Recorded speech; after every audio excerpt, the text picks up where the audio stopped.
Kita semua pasti punya mimpi besar kan? Itu wajib. Tapi, pernah nggak sih ngerasa makin tinggi pendapatan, bukannya makin dekat sama mimpi, malah makin kejebak sama tumpukan tagihan? Nah, kali ini kita bakal bongkar dilema klasik antara ambisi terbesar kita dan realitas finansial yang seringkali jadi beban. Jujur aja, kutipan ini tuh ngena banget ya. Ini bukan sekedar kata-kata, tapi cerminan kegelisahan banyak dari kita. Rasanya tuh kerja keras kita cuma buat nutupin lubang utang. Ini jadi pengingat, kalau mimpi yang kita kejar itu harusnya jadi sumber energi, bukan sumber stres setiap kali tanggal tagihan datang. Oke, jadi apa sih biang keladinya? Para perencana keuangan tuh nunjuk satu tersangka utama, lifestyle creep. Ini loh kebiasaan di mana pengeluaran kita ikutan naik setiap kali pendapatan kita juga naik. Ada istilah kerennya nih, percuma gaji naik pesawat kalau pengeluarannya naik roket. Kebayangkan, dapat promosi, ganti mobil. Bonus cair, pindah ke apartemen yang lebih mahal. Tanpa sadar, uang tambahan itu udah lenyap bahkan sebelum kita benar-benar nikmatin. Nah, semua jebakan tadi itu akarnya cuma satu loh, yaitu kebingungan kita buat bedain mana yang benar-benar kita butuhin dan mana yang cuma kita pengenin. Serius, bisa membedakan dua hal ini adalah langkah pertama buat ngambil alih kendali keuangan kita lagi. Disinilah kuncinya. Coba deh kita lihat bareng-bareng, bedanya tuh jelas banget sebetulnya. Kebutuhan itu sifatnya mendasar, esensial, dan nggak bisa ditawar, kayak makan dan tempat tinggal. Sementara keinginan itu lebih subjektif, gampang berubah, dan yang paling penting, bisa ditunda. Tapi realitanya gimana? Kita sering banget nyicil sebuah keinginan seolah-olah itu kebutuhan. Kopi susu kekinian tiap hari yang ternyata dicicil itu keinginan, tapi makan buat bertahan hidup. Nah itu baru kebutuhan. Jadi poin krusialnya tuh di sini, setiap kali kamu mau keluarin uang, coba deh tanya ke diri sendiri, ini beneran butuh atau cuma pengen ya? Kesadaran simpel ini bukan sekedar teori loh, tapi senjata utama kita supaya langit cita-cita nggak ambruk ketimpa gunung cicilan. Oke, setelah paham teorinya, sekarang waktunya kita jujur-jujuran sama angka. Kita akan lakukan financial check-up buat lihat kondisi kita yang sebenarnya, tanpa ditutup-tutupi. Siapin mental dan kalkulator ya, mari kita hadapi kenyataan bareng-bareng. Coba deh renungin sebentar, pertanyaan ini mungkin agak nggak nyaman ya, tapi penting banget. Sebenarnya, berapa banyak sih hasil kerja keras kamu tiap bulan yang cuma numpang lewat buat bayar cicilan-cicilan dari masa lalu? Jawaban dari pertanyaan ini bakal ngebawa kita ke satu metrik yang krusial. Nah, ini dia, namanya Debt Service Ratio atau DSR.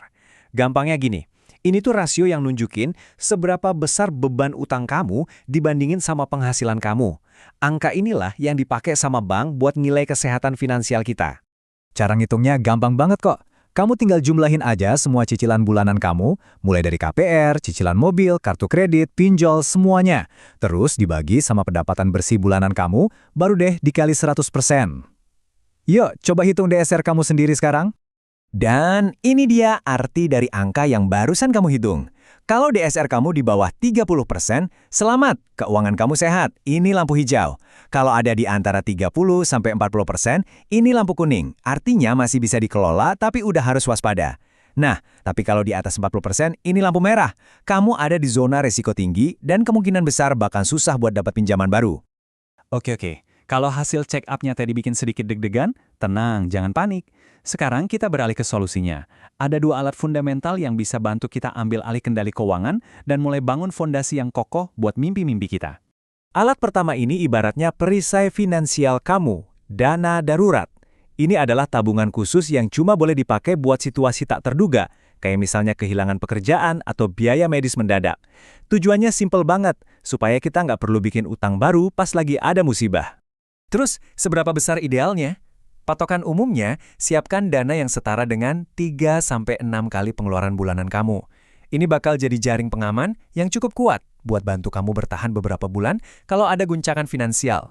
Alat kedua ini bakal jadi kompas buat pengeluaran kamu sehari-hari. Aturan 50-30-20. Ini metode budgeting yang super simple tapi efektif banget buat ngatur alokasi pendapatan bulanan kita secara bijak. Cara kerjanya gini, anggap aja pendapatan bersih kamu itu satu kue pizza utuh. Setengahnya, atau 50%, itu dialokasikan buat semua kebutuhan pokok kamu. Terus 30% boleh dipakai buat keinginan. Dan yang paling penting, sisa 20%-nya ini adalah investasi buat diri kamu di masa depan. Yuk kita rinci lagi ya. 50% buat kebutuhan itu ya hal-hal yang wajib dibayar, kayak sewa rumah, tagihan, belanja bulanan. 30% buat keinginan, itu buat hal-hal yang bikin hidup lebih asik, kayak nongkrong, nonton, atau beli baju baru. Nah, porsi 20% inilah yang jadi game changernya. Pakai porsi ini buat bangun dana darurat, nabung, investasi, atau buat lunasin utang lebih cepat. Oke, kita udah diagnosa masalahnya, kita juga udah punya solusinya. Sekarang, waktunya kita ganti mindset. Kita di sini bukan buat membangun gunung utang, tapi kita lagi membangun sebuah roket finansial untuk meluncurkan mimpi-mimpi kita. Coba deh, ingat-ingat terus metafora ini. Setiap keputusan finansial yang bijak, itu sama aja kayak kita ngisi bahan bakar buat roket kita. Sebaliknya, setiap utang konsumtif yang nggak perlu, itu cuma nambahin batu yang bikin gunung kita makin tinggi buat didaki setiap hari. Pilihannya ada di tangan kita. Banyak orang mikir disiplin finansial tuh nyiksa, ya kan? Harus nahan-nahan diri. Padahal justru kebalikannya. Disiplin itu bukan rantai yang ngikat, tapi kunci yang justru ngebebasin kita. Inilah bahan bakar yang ngasih kita kekuatan buat bilang iya sama tujuan-tujuan terbesar kita tanpa ragu sedikit pun.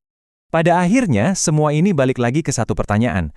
Mimpi-mimpi kamu, entah itu keliling dunia, punya rumah sendiri, atau pensiun dengan tenang, semuanya itu layak banget buat dikejar. Karena kita nggak mau kan selamanya cuma hidup buat membayar, bukan untuk benar-benar hidup. Pertanyaannya sekarang bukan lagi apakah mimpinya ketinggian, tapi apakah kita siap membangun fondasi finansial yang kuat untuk mencapainya?